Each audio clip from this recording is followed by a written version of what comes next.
edhe në Bosnjë dhe sidomos genocidin në Serbëri.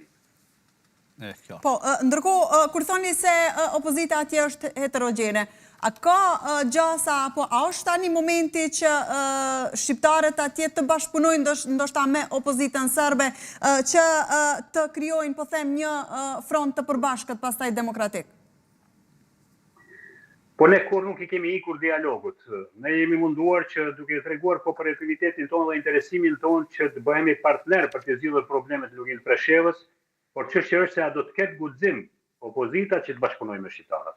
Deri më tani, prej 2010 këndej, asnjë qeveri në Beograd nuk ka qenë e gatshme që në radhët e veta të përfshijë shqiptarët, sepse duke qenë të anatemuar, sidomos për shkak të temës Kosovës, shqiptarët janë shndruar në armikun numër 1 të këtij shteti, dhe cila do palë që tenton të bashkëpunojë do të hasë në kritikat e palës tjetër, se ja po bashkëpunon me përkrasit e Albin Kurtit, me ata që dojnë të na marrin Kosovën, dhe faktikisht me qëndrimet e tyre janë në aspekt të Kosovës, në aspekt të shqiptarëve, në drejtim të shqiptarëve, janë pak a shumë të njëjta, apo ndoshta edhe më radikale se të Vučićit. Po, ndërkohë, zotri Kamberi, apo bie realisht pushteti I Vučićit në Serbi? Realisht po, e ka humbur legitimitetin Aleksandar Vučić, po shihet që gjithçka është duke mbajtur me aparatin e dhunës, por po ashtu vlerësimet e analistëve në Beograd janë se ai nuk e ka besimin e plot as në polici. Prandaj edhe në strukturat e sigurisë që angazhohen tash shihen njerëz edhe nga establishmenti I krimit të organizuar. Njerëz që kanë marrë pjesë në aksionin terrorist në Banjska, njerëz që faktikisht po e mbrojnë drejt për drejt Vučićin, sepse duke mbrojtur atë po e mbrojnë edhe vetveten. Aleksandar Vučić ka shpallur kulturë politike zyrtare, mbrojtjen e kriminalëve të dënuar të luftës, dhe ata tash janë në anën e tij. Pra thjesht rënja e Vučićit është në fazën e sipër, qerrja e tij po shkon te poshtë, është shumë e qartë.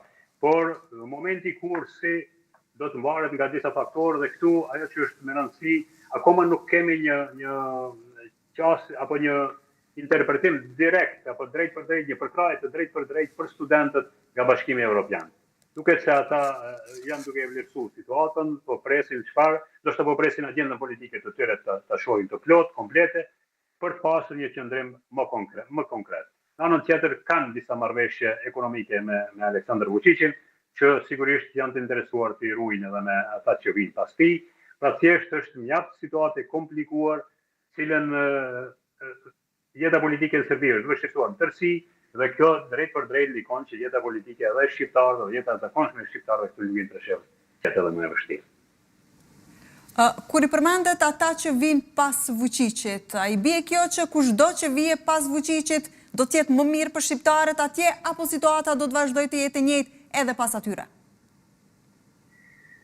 Po tash ata që vinë nuk do të jenë homogen siç ka qenë Aleksandar Vučić. Ai ka pas një shumicë absolute vet, ka pas partner SPC me Ivica Dačić dhe disa parti tjera të bosnjakëve dhe të hungarezëve, por thjesht ai gjithmonë ka mund ta krijojë qeverinë vet. Ai ka zgjedhur disa partnerë me të cilët bashkëpunojnë. Këta që do të vinë do të jenë heterogjen në një situatë ngjajshëm me atë që ishte në vitin 2010, kur Zoran Gjingjë ishte zgjedhur kryeministër, por kuadër të një lëvizje politike DOS, që quhej atëherë, dhe u pas ndikimi I liderëve radikal, si Koštunica dhe disa tjerë, e që orientuar në orientimin pro-evropian të Gjingjit.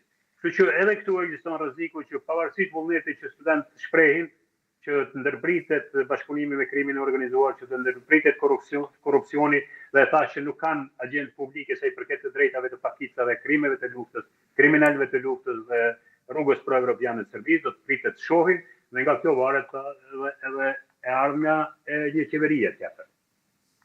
Po. Ndërkohë, zotri Kamberi, me që jemi edhe krejt në fund të intervistës, çfarë tutje